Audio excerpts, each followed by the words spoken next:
Mother of three gets kicked out by husband, moves to late granny's house and finds a shocking surprise. When her husband had suddenly deprived her and their little children of a home, Christine had only one place she could go. But there was something astonishing from the past awaiting her.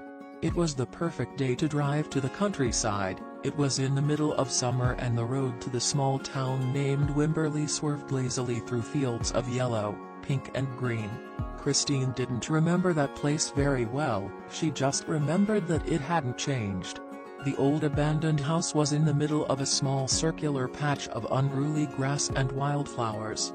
"This is only for a few days, kids," Christine tried to comfort herself more than the children.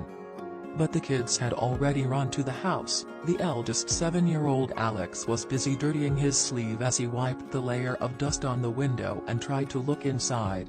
5-year-old Joy and 3-year-old Fiona were trying to pick tiny wildflowers from the bushes.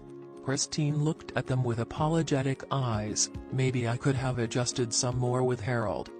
Maybe my kids would still be living in their clean and comfortable house instead of here in the middle of nowhere," but in her heart Christine knew she had done the right thing. 9 years of marriage may seem long, but it was too short to go through every significant marital problem known to man. When she married Harold, he was already a successful businessman. He had big dreams and Christine fell in love with his passion and outspokenness. Little did she know that Harold would put the business and people's jobs at stake. A year into their marriage, she felt surprised and cheated when she learned of Harold's gambling addiction. Christine stepped up when he was on the verge of losing every last asset of his business to his addiction. She was no businesswoman, but she came from a wealthy family, so she offered her entire inheritance to save the company. Maxwell Media would have shut down years ago if it wasn't for her.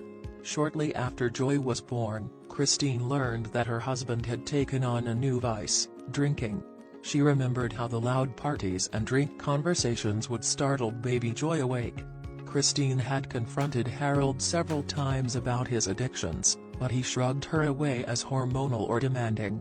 Christine thought that things would change with the birth of their third child. Harold seemed happier for a while and the parties were less frequent too.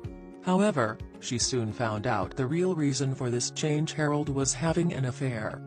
That was the last straw after everything that Harold had put her and the kids through. Christine stayed with him because she loved him. When she confronted Harold about the affair, he didn't even flinch while confessing to him. When Harold kicked her and the innocent children out with such abandon, Christine felt almost powerless for a few moments. She took what little was hers and, with nowhere else to go, drove straight to the only place she could afford to stay. It was this old house, the last part of the inheritance her grandmother left her. Christine walked through the rooms of the old forgotten home, riddled with rusty fixtures and cobwebs. "This is just like a haunted house," she heard Alex say from the garden. Christine wondered if the kitchen window still opened.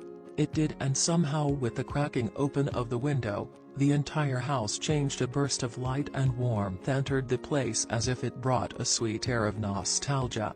Everywhere Christine looked she was reminded of a distinct memory with her beloved grandmother looking out the window. She saw the old mailbox. She and her grandmother often walked to the mailbox, using it as an excuse to greet passers-by and neighbors every morning. Christine followed her impulse to walk up to the mailbox again. Out of old habit she inserted her hand inside the slot. She did not know that that impulse would lead her to find her most significant inheritance. Yet it was an old iron key, and a distinct red mark reminded Christine precisely what the key was for. Christine walked into the bedroom and pulled the bed away from the wall. There it was, the hidden safe that no one knew about. It would be fun to find any of Grandma's old love letters or recipes. Here she thought it was a bit of a struggle, but the safe door finally opened and Christine was not prepared for what she saw. The safe was overflowing with jewelry blocks and ornaments of gold, silver and precious stones. Christine gasped as she carefully pulled out one piece after the other, as if the safe were a bottomless treasure chest. One piece caught Christine's attention. It was the giant pendant her grandmother always wore.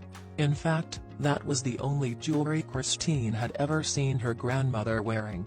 Who knew she had an entire treasure chest full of it? Christine opened the pendant expecting a picture of her grandparents in there. Instead she found a photo of herself on one side of the pendant. On the other side she found an inscription that read, "For my sweet Christine, this too shall pass." Christine felt like her grandmother had appeared before her and spoke of those words to her. They were the kindest, wisest words she had heard in a while. She took a few deep breaths and looked for her kids. Alex, Joy and Fiona were still playing in the garden in the clear stream of sunlight bouncing off their faces. Their future began to look bright and happy after all.